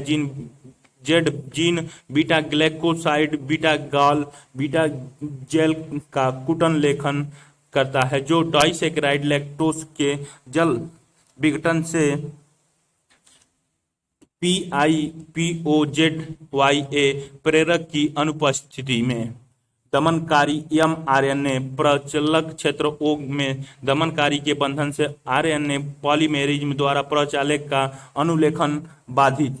PIPOZYA प्रेरक की उपस्थिति में दमनकारी mRNA लैग mRNA अनुलेखन स्थानांतरण ट्रांसमिटाइलेज परमीएज बीटा ग्लाइकोसाइडेज प्रेरक निष्क्रिय दमनकारी लैग ऑपरेरॉन एकलक इकाई ग्लैक्टोज व ग्लूकोज का निर्माण करता है। वाई जीन परमीएज का कुटन लेखन करता है, जो कोशिका के लिए बीटा ग्लैक्टोसाइड की पारगम्यता को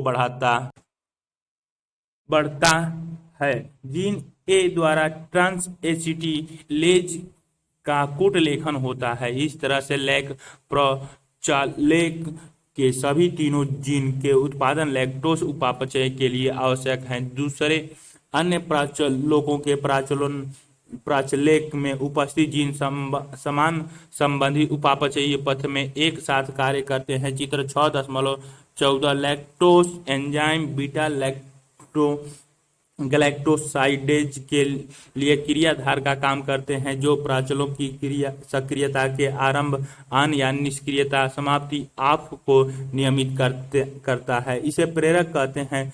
सबसे उपयुक्त कार्बन स्रोत ग्लूकोज की अनुपस्थिति में यदि जीवाणु के संवर्धन में लैक्टोज डाल दिया जाता है, तब फिर परामीएड की क्रिया द्वारा लैक्टोज कोशिका के अंदर अभिगमन करता है। याद करो, कोशिका में लैक प्रचलेक की अभिव्यक्ति निम्न स्तर पर हमेशा बनी रहती है, अन्यथा लैक्टोज कोशिकाओं के भीतर प्रवेश नहीं कर सकता। इसके बाद लैक्टोज प्रचलेक को निम्न ढंग से प्रेरित करता है। प्रचलेक की दमनकारी आई जीन द्वारा संश्लेषित हमेशा उपस्थित होता है। दमनकारी प्रोटीन प्रचलेक के प्रचलक स्थल से बांधकर आरएनए पॉलीमेरेज को निष्क्रिय कर देता है, जिससे प्रचलेक अनुलेखित नहीं हो पाता है।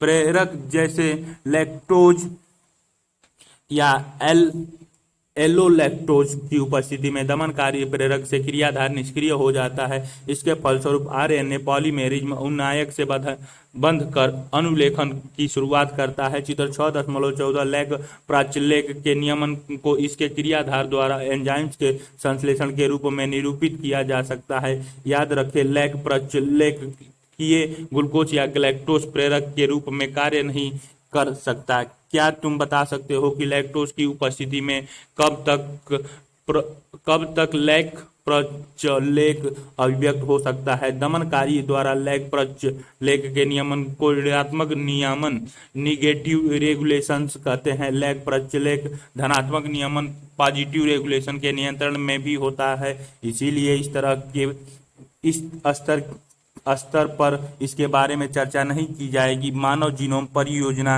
Human genome project. पिछले खंड में तुम पढ़ चुके हो कि डीएनए से मिलने वाले क्षारों की अनुक्रम किसी भी जीव के आनुवंशिक सूचना का निर्धारण करता है। दूसरे शब्दों में, किसी भी जीव की आनुवंशिक व्यवस्था उसके डीएनए में मिलने वाले अनुक्रम से निर्धारित होती है। दो विभिन्न व्यक्तियों में मिलने वाले डीएनए अनुक्रम कुछ जगहों पर भिन्न भिन्न होता है। ये कल्पनाएं मानव जीनोम में मिलने वाले पूर्ण डीएनए अनुक्रम के बारे में पता लगाने के लिए विवश करती है। आनुवंशिक अभियांत्रिक तकनीकों के विकास से किसी भी डीएनए खंड को विलगित व क्लोन किया जा सकता है। वह डीएनए अनुक्रमों को शीघ्र जानने के लिए साधारण तकनीकी के विकास में 1990 में मानव जीनोम के अनुक्रमों को पता लगाने के लिए एक महत्वाकांक्षी योजना की शुरुआत हुई। मानव जीनोम योजना HGP महायोजना मेगा प्रोजेक्ट कहलाती है। यदि इस योजना के उद्देश्य को ध्यान न दें तो इसके विस्तार व आवश्यकता के बारे में कल्पना कर सकते हैं। मानव जीनोम में लगभग 3×10⁹ क्षार युग्म मिलते हैं। यदि अनुक्रम जानने के लिए प्रति क्षार $3 US $3 खर्च होते हैं, तो पूरी योजना पर खर्च होने वाली लगभग लागत $3 बिलियन होगा।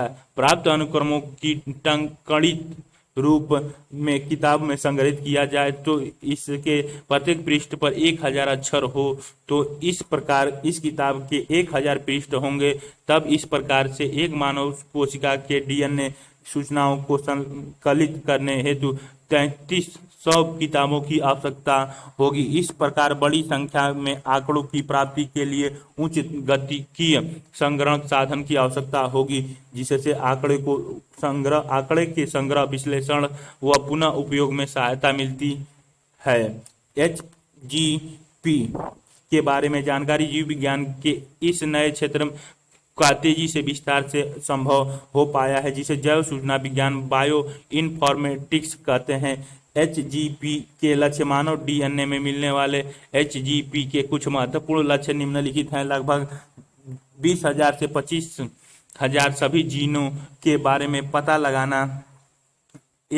लगाना, मानव डीएनए को बनाने वाले 3 बिलियन रासायनिक क्षार युग्मों के अनुक्रम को निर्धारित करना, उपरोक्त जानकारी को आंकड़ों के रूप में संग्रहित करना, आंकड़ों के विश्लेषण हेतु नई तकनीकी का सुधार करना, योजना द्वारा उठाए गए नैतिक, कानूनी व सामाजिक मुद्दे ELSI के बारे में विचार करना। मानव जीनोम परियोजना 13 वर्ष की योजना का, जिसे अमेरिकी ऊर्जा विभाग, US डिपार्टमेंट ऑफ एनर्जी व राष्ट्रीय स्वास्थ्य mission, national institute of health द्वारा सहयोग प्राप्त था। प्रारंभिक वर्षों में वेलकम न्यास UK की HGP में भागीदारी थी और बाद में जापान, फ्रांस, जर्मनी, चीन व अन्य देशों द्वारा सहयोग प्रदान किया गया। यह योजना 2003 में पूर्ण हो गई। विभिन्न व्यक्तियों में मिलने वाले DNA की विभिन्नता के बारे में प्राप्त जानकारी से मानव से मिलने वाले हजारों अनियमितताओं के बारे में भी पहचान, उपचार करने व कुछ हद तक उनको रोकने में सहायता मिली है। इसके अतिरिक्त मानव जीव विज्ञान के सुरागों को समझने, अमानवीय जीवों के DNA अनुक्रम को प्राप्त जानकारी के आधार पर उनकी प्राकृतिक क्षमताओं का उपयोग कर स्वास्थ्य सुरक्षा, कृषि, ऊर्जा उत्पादन व पर्यावरण सुधार की दिशा में उठाने वाली चुनौतियों को हल किया जा सकता है। कई मानवीय प्रतिरूपी जीवों, गैसों, जीवाणु, ईस्ट के एनो हेरोडिप्टिस, इलिगेस, स्वतंत्र रोगजनक, सूत्रकृमि, ड्रोसोफिला, फल मक्खी, पौधा, धान व एरेबिडोप्सिस आदि के अनुक्रम के बारे में जानकारी प्राप्त हुई है। कार्यप्रणाली: इस विधियों में 2 महत्वपूर्ण तरीकों का उपयोग किया गया है। पहले प्रयास में उन सभी जीन जो RNA के रूप में व्यक्त होते हैं उनके बारे में ध्यान देने। इस व्यक्त अनुक्रम घुंडी एक्सप्रेस सीक्वेंस टैग्स ESTS। दूसरा प्रयास यह है कि जीन में मिलने वाले सभी जीनोम के वक्तव्य व अवक्तव्यक अनुक्रमों की जानकारी प्राप्त कर उसके कार्यों को निर्धारित करना। इसे अनुक्रम टिप्पण या सीक्वेंस एनोटेशन कहते हैं। कोशिका के पूर्ण DNA में स्थित अनुक्रमों की जानकारी के लिए पहले इसे विलगित कर छोटे छोटे यादृच्छिक खंड याद करें। DNA एक बहुत लंबा बहुलक है, इस कारण से DNA के लंबे टुकड़ों के अनुकरण में परेशानी होती है। बनाकर समवाहक का उपयोग उचित अतिथीय में भेज देते हैं। क्लोनिंग प्रत्येक DNA के प्रवर्धन में सहायता करता है, जिससे इन अनुक्रमों के बारे में जानकारी मिलना आसान हो जाता है। सामान्यतः उपयोगी अतिथेय जीवाणुओं व ईस्ट है और समवाहक को BAC जीवाणु, कृत्रिम गुणसूत्र, बैक्टीरियल आर्टिफिशियल क्रोमोसोम व YAC ईस्ट कृत्रिम गुणसूत्र, ईस्ट आर्टिफिशियल क्रोमोसोम कहते हैं। खंडों को स्वचालित DNA अनुक्रम DNA सीक्वेंसर, जो फ्रेडरिक सेंगर द्वारा विकसित विधि के सिद्धांत पर कार्य करता है, का उपयोग कर अनुक्रमण करते हैं। याद करें, प्रोटीन में अमीनो अम्ल की अनुक्रम को निर्धारित करने वाली विधि के विकास का श्रेय भी सेंगर को ही जाता है। इन अनुक्रमों को एक दूसरे से स्थित अंश छादन ओवरलैपिंग के आधार पर व्यवस्थित करते हैं। अनुक्रमण हेतु अंश छादन खंडों का निर्माण होना आवश्यक है। इन अनुक्रम को मनुष्य द्वारा पंक्तिबद्ध करना संभव नहीं है। इसी कारण से कंप्यूटर आधारित विशेष प्रक्रम प्रोग्राम के विकास की आवश्यकता होती है। चित्र 6.15 ये मनुष्य दिखाया गया। मनुष्य से ये अगला प्रोसेस में CGATA,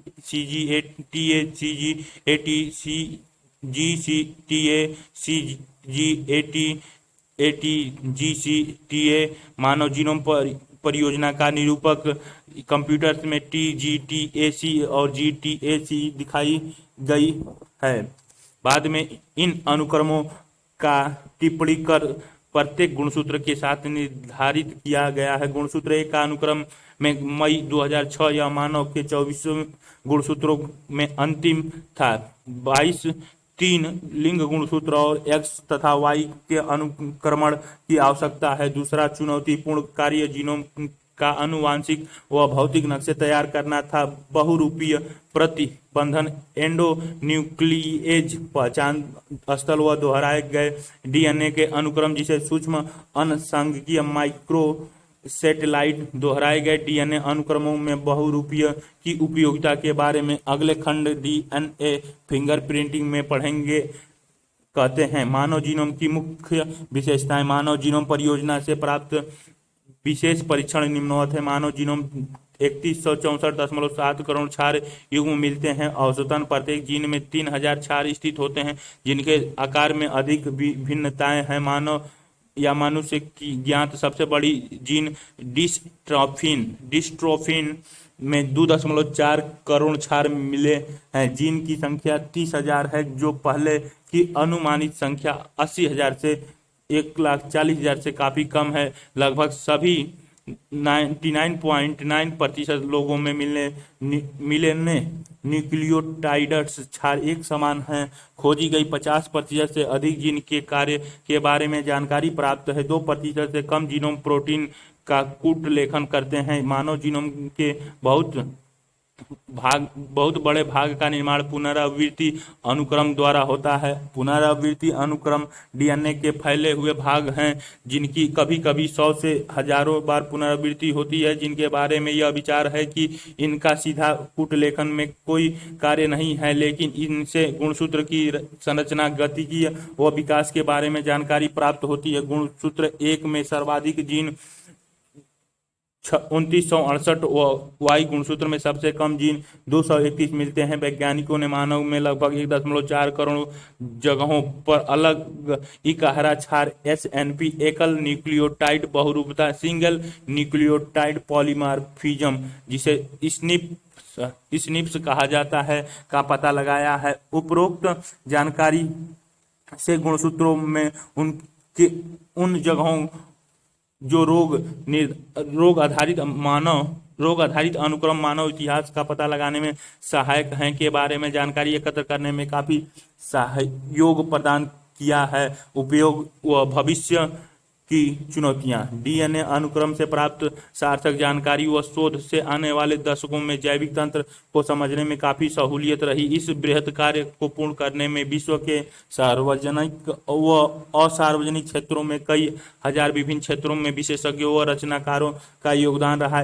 HG अनुक्रमों का सबसे महत्वपूर्ण प्रभाव यह रहा कि जैविक अनुसंधानों में मूलतः नए आयामों का समावेश हो सका।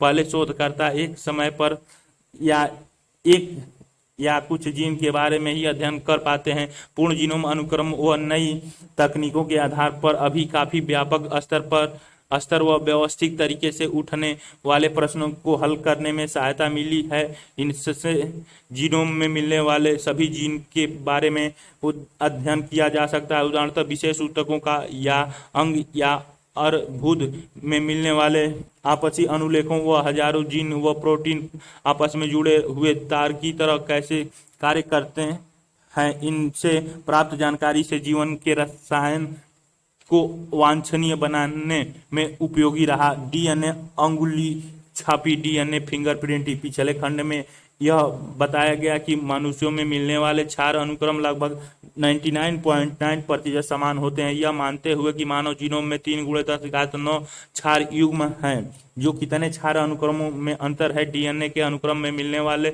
अंतर व्यक्ति विशेष के समलक्षणीय रूप आकार को निर्धारित करते हैं। यदि किसी का उद्देश्य 2 व्यक्तियों का किसी जनसंख्या के लोगों के बीच आनुवंशिक विभिन्नता का पता लगाना हो, तो हमेशा डीएनए का अनुक्रम ज्ञात करना होगा, जो एक कठिन व महंगा कार्य है।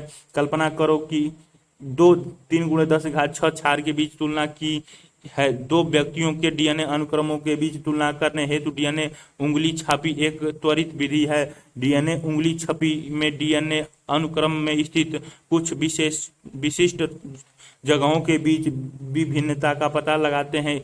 इसको पुनरावृत्ति डीएनए रिपोर्टेटिव डीएनए कहते हैं। अनुक्रमों में डीएनए का छोटा भाग कई बार पुनरावृत्ति होता है। इस पुनरावृत्ति डीएनए को जीनोमिक डीएनए के ढेर से अलग करने के लिए जो विभिन्न शिखर बनाते हैं, घनत्व, प्रवणता, अपकेंद्रीकरण द्वारा अलग करते हैं। डीएनए ढेर एक बहुत बड़ा शिखर बनाता है, जबकि साथ में अन्य छोटी शिखरें बनाते हैं, जिससे आनुषंगिक डीएनए सैटेलाइट डीएनए कहते हैं। क्षार घटकों खंडों की लंबाई व पुनरावृत्ति इकाइयों के आधार पर आनुषंगिक लघु अनुषंगिक आदि में वर्गीकृत किया गया है। अनुक्रम सामान्यतः किसी भी प्रोटीन का कूट लेखन नहीं करते हैं, लेकिन ये मानव जीनोम के अधिकांश भाग में मिलते हैं। ये अनुक्रम उच्च श्रेणी बहुरूपता प्रदर्शित करते हैं, जो डीएनए उंगली छपी का आधार है।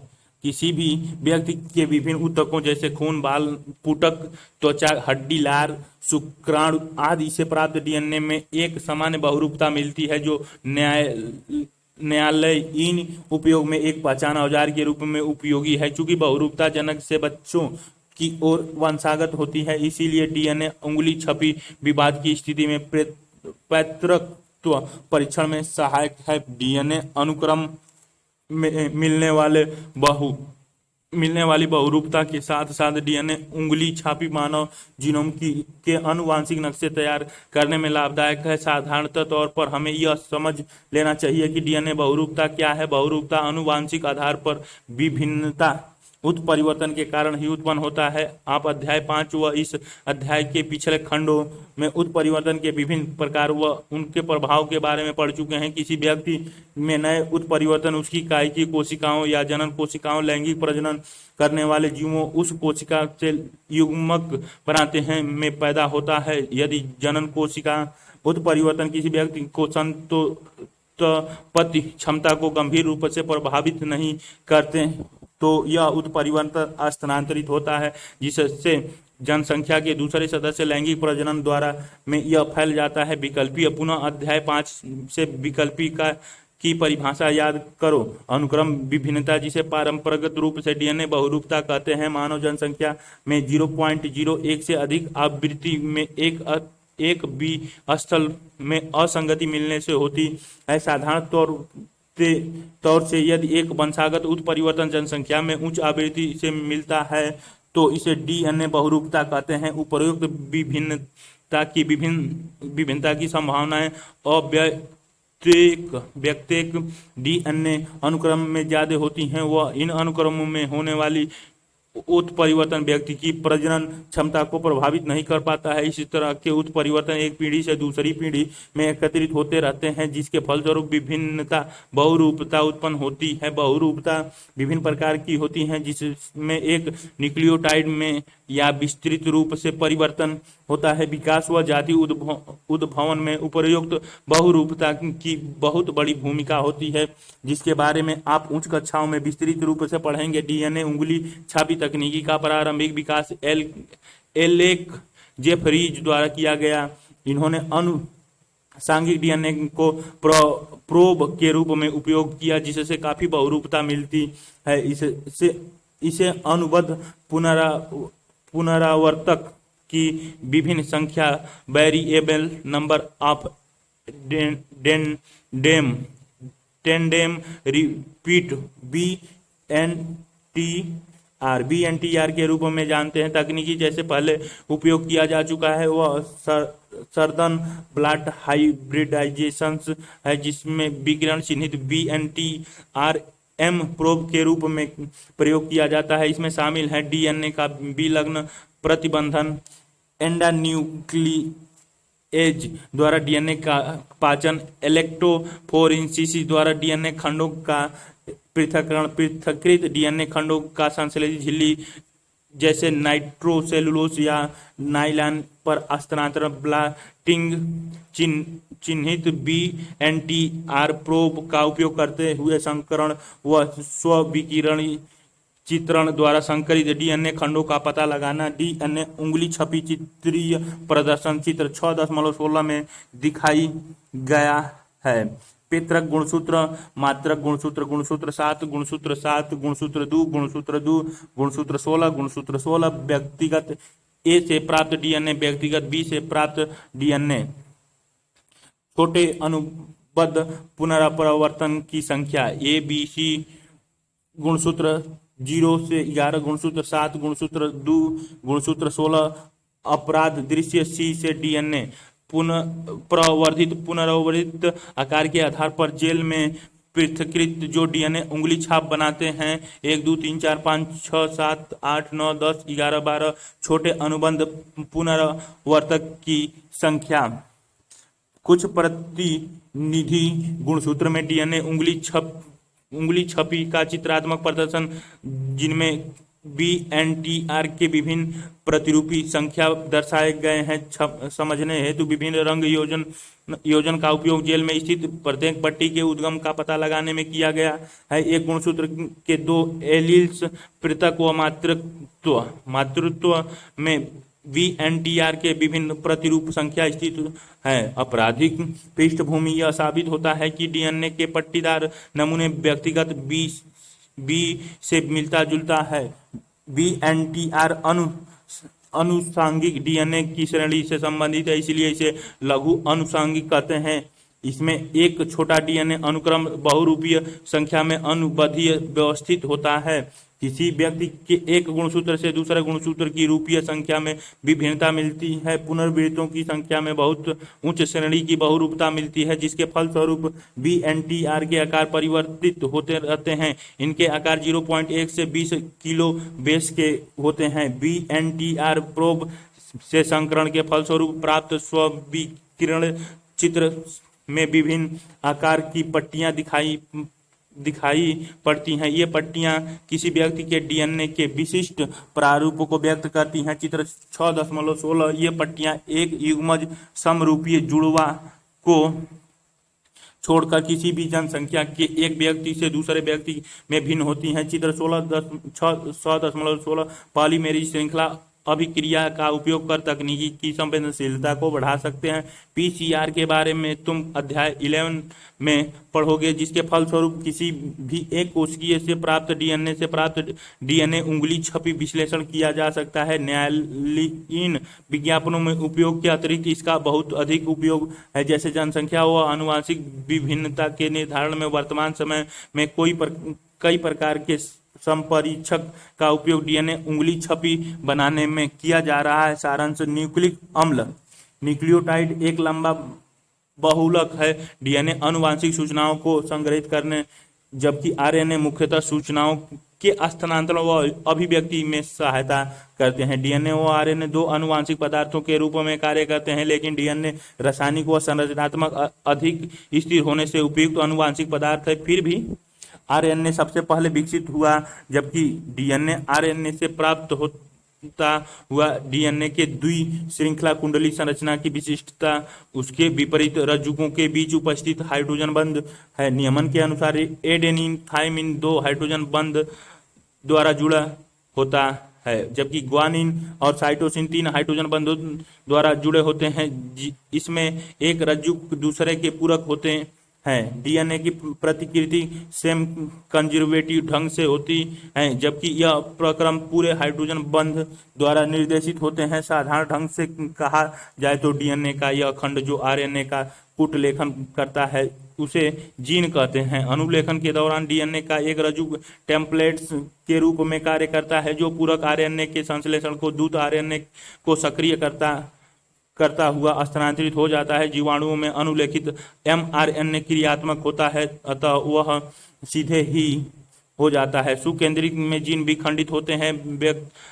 व्यक्तिक अनुक्रम एक्स जान के बीच में अव्यक्तिक अनुक्रम इंट्रॉन मिलता है। इंट्रॉन को अलग कर एक्स जान को स्पाइरलिसिंग द्वारा आपस में जोड़कर सक्रिय आरएनए का निर्माण करते हैं। दूत आरएनए में मिलने वाले क्षार अनुक्रमों को 3 के समूहों में पढ़ते हैं। त्रिक अनुवांशिक कूट का निर्माण, जो एक अमीनो अम्ल का कूट लेखन करते हैं। अंतरण आरएनए द्वारा अनुवांशिक कूट को पूरकता के सिद्धांत पर पढ़ा जाता है, जो एक अनुकूल अणु के रूप में कार्य करता है। प्रत्येक अमीनो अम्ल के लिए विशिष्ट अंतरण आरएनए होते हैं। टीआरएनए विशिष्ट अमीनो अम्ल को अपने एक किनारे से जोड़ते हैं। वह दूत आरएनए पर स्थित कूट से अपने एंटीकोडन के बीच हाइड्रोजन बंध बनकर युग्मित होता है। स्थानांतरण स्थल प्रोटीन संश्लेषण राइबोसोम है, जो दूत आरएनए से जुड़कर अमीनो अम्लों को जोड़ने के लिए, पेप्टाइड बंध बनाने के लिए उत्प्रेरक का काम करता है, जो एक आरएनए एंजाइम्स राइबोजाइम्स का उदाहरण स्थानांतरण एक प्रक्रम है जिसका विकास आरएनए के इर्द गिर्द हुआ है, जो इस बात का सूचक है कि जीवन का विकास आरएनए से हुआ है। चूंकि अनुलेखन व स्थानांतरण ऊर्जात्मक एक बहुत ऊंचा व महंगी प्रक्रिया है, इसीलिए यह दृढ़तापूर्वक नियमित होते हैं। अनुलेखन का नियमन जीन की अभिव्यक्ति के नियमन का प्रथम चरण है। जीवाणुओं में एक से अधिक जीन आपस में इस तरह से व्यवस्थित होते हैं कि वे एक इकाई के रूप में नियमित होते हैं, जिसे प्राच्यलेख कहते हैं। लैक ओपरॉन जीवाणुओं में आग्ध रूप का प्राच्यलेख है, जो लैक्टोज के उपापचय के रूप में जीन के कूटलेखन के लिए उत्तरदायी है। प्रच्यलेख का नियमन संवर्धन में उपस्थित लैक्टोज की मात्रा पर निर्भर है, जहां जीवाणुओं की वृद्धि होती है। इस कारण से इस प्रकार के नियमन को क्रियाधार के द्वारा एंजाइम संश्लेषण के नियमन के रूप में देख सकते हैं। मानव जीनोम परियोजना एक बृहद योजना थी जिसका उद्देश्य मानव जीनोम में स्थित सभी क्षारों का अनुक्रम करना था। इस परियोजना से बहुत नई सूचनाएं प्राप्त हुई। इस परियोजना के फलस्वरूप कई नए क्षेत्रों व अवसरों के रास्ते खुले। डीएनए उंगली छपी एक तकनीकी है जिसमें डीएनए के स्तर पर एक जनसंख्या में स्थित विभिन्न लोगों के बीच विभिन्नता के बारे में पता लगाते हैं। यह डीएनए अनुक्रम में बहुरूपता के सिद्धांत पर कार्य करता है। इसका न्यायालयीन विज्ञान, आनुवांशिक विविधता व विकासीय जीव विज्ञान के क्षेत्र में अत्यधिक उपयोग है।